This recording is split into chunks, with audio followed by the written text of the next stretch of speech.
നമസ്കാരം.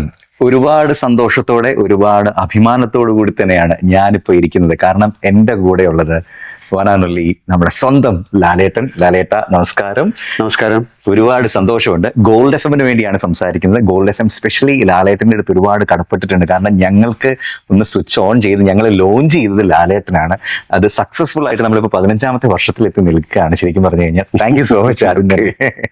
ലാലേട്ട എത്ര വർഷമായി? ഞാൻ തുടക്കം തൊട്ടേ ഉണ്ട്. ലാലേട്ട ബാറോസ് അത് തന്നെയാണ് എല്ലാവരും കാത്തിരിക്കുന്നത്. ഞാനും ഒരുപാട് എക്സൈറ്റഡ് ആണ്. കാരണം കുട്ടികൾക്ക് വേണ്ടിയിട്ടൊരു ഒരു ചിത്രം ചെയ്യുക, അല്ലെങ്കിൽ 3D ഫോർമാറ്റ് ഒരു ചിത്രം ചെയ്യുക, അങ്ങനെ ഒരു തോന്നല് ലാലേട്ടൻ എന്തുകൊണ്ടാണ് വന്നത്? ചിൽഡ്രൻ ഫ്രണ്ട്ലി ഫിലിം ആയിട്ടാണ്. കുട്ടികൾ എന്ന് പറയുമ്പോൾ നമ്മുടെ ഉള്ളിലും കുട്ടികളുണ്ട്. അത് ചൈൽഡ് ഇൻ യു എന്ന് പറയാം അല്ലേ? ഓക്കെ. നമ്മുടെ അകത്തൊരു കുട്ടിയുണ്ടല്ലോ. അപ്പൊ എല്ലാവർക്കും ഇഷ്ടപ്പെടുന്ന രീതിയിലാണ് ഫിലിം. പിന്നെ ഒരു ചിൽഡ്രൻ ഫ്രണ്ട്ലി അല്ലെങ്കിൽ എല്ലാവർക്കും ഇരുന്ന് കാണാവുന്ന ഒരു ഫിലിമായിട്ട് ചെയ്യണമെന്ന് ആഗ്രഹം ഉണ്ടായിരുന്നു. സംതിങ് ഇത് ഞാൻ പറഞ്ഞൊരു അൺഎക്സ്പെക്റ്റഡ് ആയിട്ടുള്ള ഒരു ഫിലിമാണ്. ഓക്കെ. അങ്ങനെ നേരത്തെ പ്ലാൻ ചെയ്ത് 3D ഫിലിം ചെയ്യണമെന്നൊന്നും ആഗ്രഹിച്ചല്ല. അതൊരു നമ്മളെ അതിലേക്ക് കൊണ്ടെത്തിച്ചാണ്.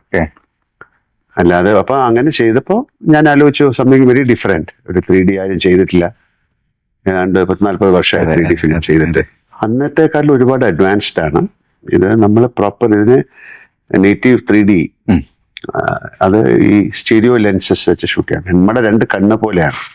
2 ക്യാമറ വെച്ചിട്ടാണ് ഷൂട്ട് ചെയ്തിരിക്കുന്നത്. പിന്നെ അതിന് കണ്ണിന് ഒരു 2.5 ഇഞ്ചസ് അകലം ഉണ്ടെന്നാണ്. അപ്പൊ അതുപോലെ വെച്ച് ഷൂട്ട് ചെയ്തിട്ട് പിന്നെ ലൈൻ ചെയ്തിട്ട് വരികയാണ്. അപ്പൊ അതൊരു വലിയ പ്രോസസ്സാണ്. അതിന്റെ സ്റ്റീരിയോഗ്രാഫേഴ്സ് ഉണ്ട്, ഹസ്ബൻഡും വൈഫും ഉണ്ടായിരുന്നു. പിന്നെ we had A very good, നമ്മുടെ കൂടെ വർക്ക് ചെയ്യാൻ നല്ല ആൾക്കാരായിരുന്നു. ലൈക്ക് രാജീവ് കുമാർ ആയാലും സന്തോഷ് ശിവൻ, അതുപോലെ നമ്മുടെ ആർട്ട് ഡയറക്ടർ. പിന്നെ ഭയങ്കരമായിട്ട് മ്യൂസിക്കിന് ഇമ്പോർട്ടൻറ്റ് നമ്മൾ കൊടുത്തിട്ടുണ്ട്. ഇത്തരം സിനിമകളിൽ നിങ്ങൾ കണ്ടാൽ അത് മനസ്സിലാവും. സിനിമ കാണുമ്പോൾ നമ്മൾ പുറത്തുനിന്ന് തന്നെ ആൾക്കാരെ കാണിച്ചിരുന്നു. അവരാണ് സൗണ്ട് ഡിസൈൻ ചെയ്തിരിക്കുന്നത്. പിന്നെ ഇത്തരം ഒരു സിനിമയിൽ ഒരു വലിയൊരു മ്യൂസിക് ഡയറക്ടർ എന്നതിനെക്കാട്ടിലും എനിക്ക് പെട്ടെന്ന് മനസ്സിൽ വന്ന അയാളൊരു പ്രോഡിജിയാണ് ജിഡിയൻ നാഥ്. അപ്പൊ എന്തുകൊണ്ട് അയാളെ ട്രൈ ചെയ്തിടാൻ വിചാരിച്ചു. So yes given A good music. അപ്പൊ എല്ലാത്തിനും ഒരു മാറ്റമുള്ള സിനിമയാണ്.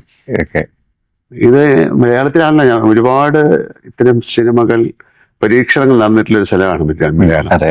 സിനിമയുടെ ഇപ്പൊ ഞാൻ പറഞ്ഞ സിനിമ സ്കോപ്പ് മുതൽ ഈവൻ സ്ക്രിപ്റ്റിലായാലും മേക്കിങ്ങിലായാലും.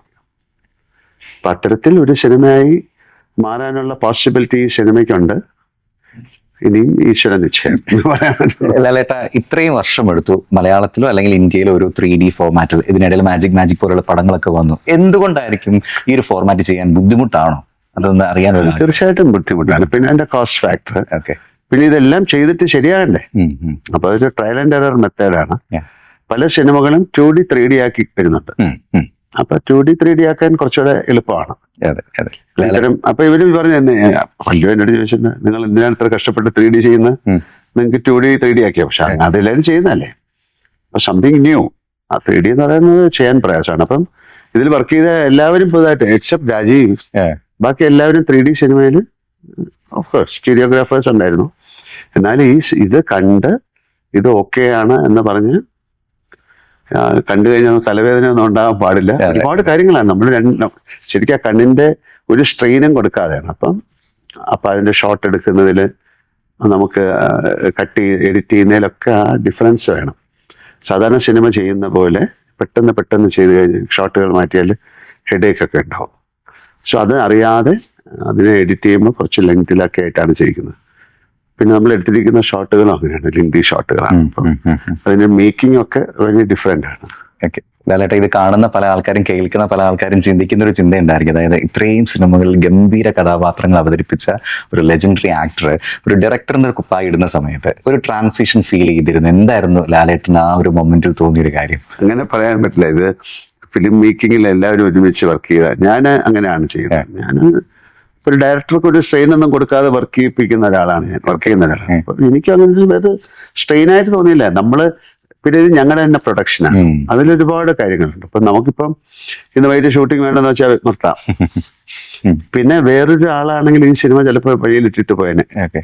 കാര്യം ഒരുപാട് പ്രശ്നങ്ങളുണ്ട്. നമ്മൾ കോവിഡ് സമയത്താണ് തുടങ്ങി, പിന്നെ സ്റ്റോപ്പ് ചെയ്തു, ഇത് നിർത്തുക, പുതിയ ആക്ടേഴ്സിനെ കണ്ടുപിടിക്കുക. അപ്പൊ ഒരു വലിയ സഹനം ഇതിന്റെ പുറകിലുണ്ട്.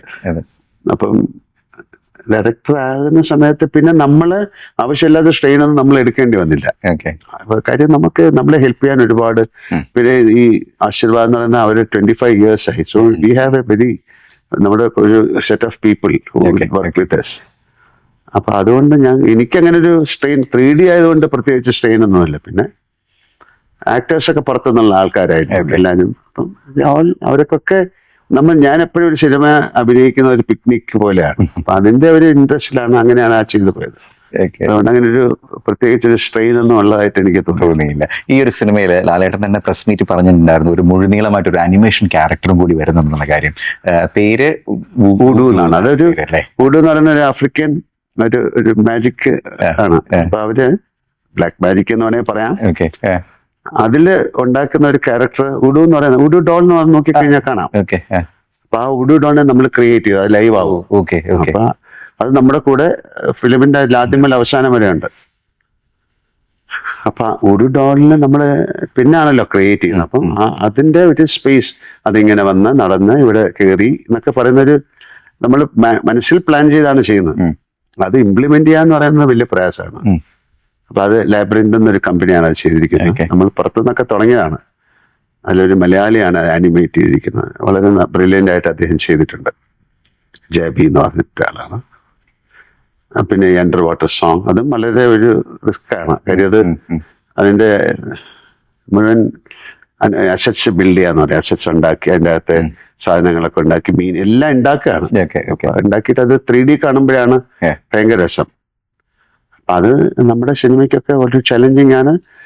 പിന്നെ സാധാരണ സിനിമ കാണുന്ന പോലെ ഒരു പ്രത്യേക ഒരു അനുഭവമായിരിക്കും.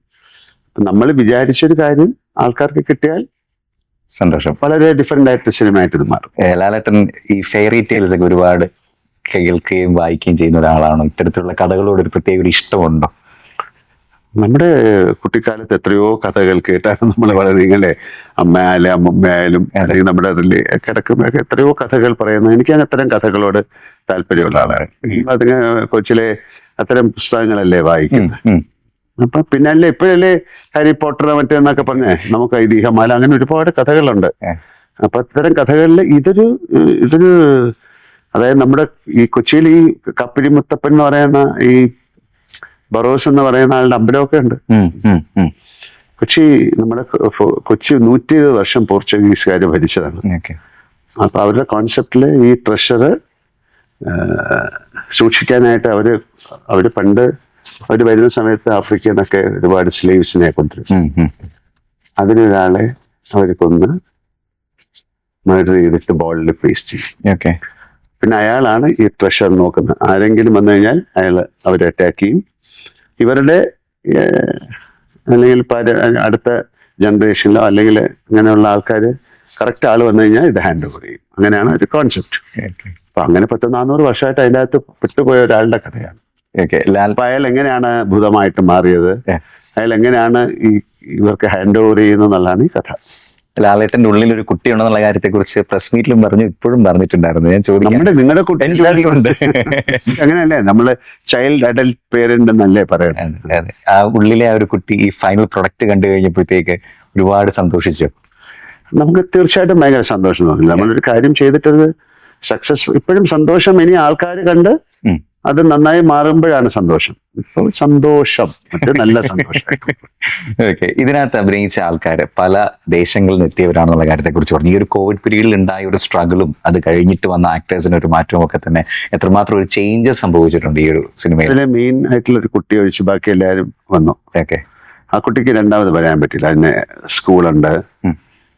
പിന്നെ കുറച്ചുപേരൊന്ന് ഈ വാക്സിനേഷൻ എടുക്കാനൊക്കെ എതിരായിരുന്നു. അപ്പൊ അങ്ങനെയുള്ളവർക്ക് ഫ്ലൈ ചെയ്യാനൊന്നും പറ്റില്ല. അപ്പൊ അവര് 2-3 പ്രാവശ്യം വന്നു. പിന്നെ അവരുടെ ഈ സ്കൂളൊക്കെ തുറന്നു. ആ കുട്ടി അങ്ങനെ പറഞ്ഞപ്പോഴത്തേക്ക് നമ്മള് ഒരാള് സ്കൂളിൽ പോകുന്നത് തടഞ്ഞിട്ട് നമുക്ക് സിനിമ ചെയ്യാൻ പറ്റില്ല. അപ്പൊ നമ്മൾ വേറൊരു കുട്ടിക്കായിട്ട് ശ്രമിച്ചു. ബാക്കി എല്ലാവരും അതിനെ കോപ്പറേറ്റ് ചെയ്തു എന്നുള്ളത്. ഡിസംബർ 25 ദിവസം തന്നെ ഇത് റിലീസ് ചെയ്യണമെന്നുള്ള ഒരു തീരുമാനമായിരുന്നു. അത് ആക്ഷനിലായിട്ടുണ്ടായി. നമ്മള് ഇതിനു മുമ്പ് 2 പ്രാവശ്യം ഈ സിനിമ റിലീസ് ഡേറ്റ് പറഞ്ഞാണ്. പക്ഷെ നമ്മുടെ വർക്ക് കഴിഞ്ഞില്ല. ഒന്നത്. പിന്നെ ഡിസംബറിൽ ഇപ്പൊ ഈ വേറെ വലിയ സിനിമകൾ വരുന്നുണ്ട്. ഇപ്പൊ മുഫാസ എന്നൊക്കെ. അപ്പൊ അതുകൊണ്ട് നമ്മള് ഡിസംബർ 25 ചെയ്യാന്ന് പറഞ്ഞു. പിന്നാണ് ഫസിൽ അദ്ദേഹമാണ് എൻ്റെ അടുത്ത് പറയുന്നത് മഞ്ഞിൽ വിരിഞ്ഞ പൂക്കൾ ഇറങ്ങിയ ദിവസമാണെന്ന്.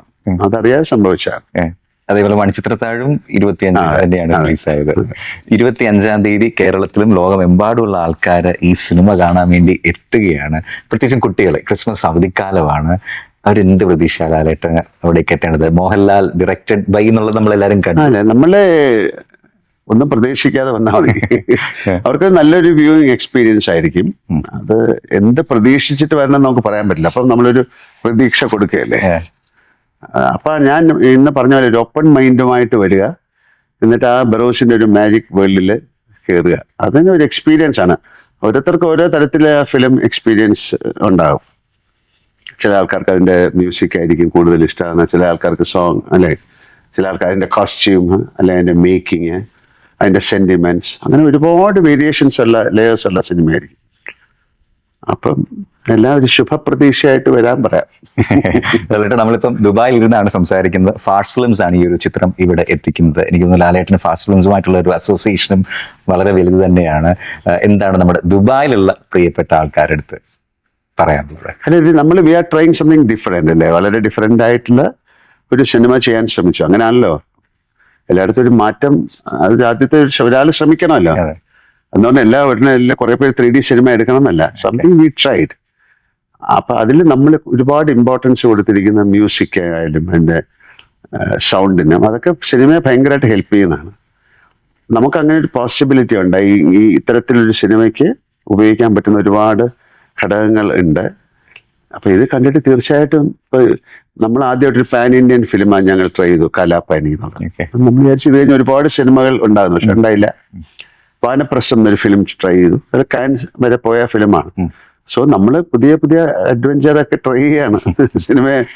അപ്പം തീർച്ചയായിട്ടും ഒരു മാറ്റം ഉണ്ടാകട്ടെ ഇന്ത്യൻ സിനിമയിലൊക്കെ. നമുക്ക് ഇത്തരം സ്റ്റോറികൾ ഉണ്ടാക്കാനുള്ള കൂടുതൽ ആൾക്കാർ മുന്നോട്ട് വരട്ടെ എന്നുള്ള പ്രാർത്ഥനയാണ്. അപ്പൊ ഇനി ഈ ഒരു ഡയറക്ടർ കുപ്പായം അണിയാനൊരു അങ്ങനെയൊന്നും പറയാൻ പറ്റില്ല. ഇതും നമ്മള് ഇനി ഇതിലും വലിയൊരു സിനിമയല്ലേ എടുക്കാൻ പറ്റുള്ളൂ, താഴേക്ക് വരാൻ പറ്റില്ല. അപ്പം അത് എസ് ഓർ നോ ഒന്നും രണ്ടും പറയുന്നില്ല.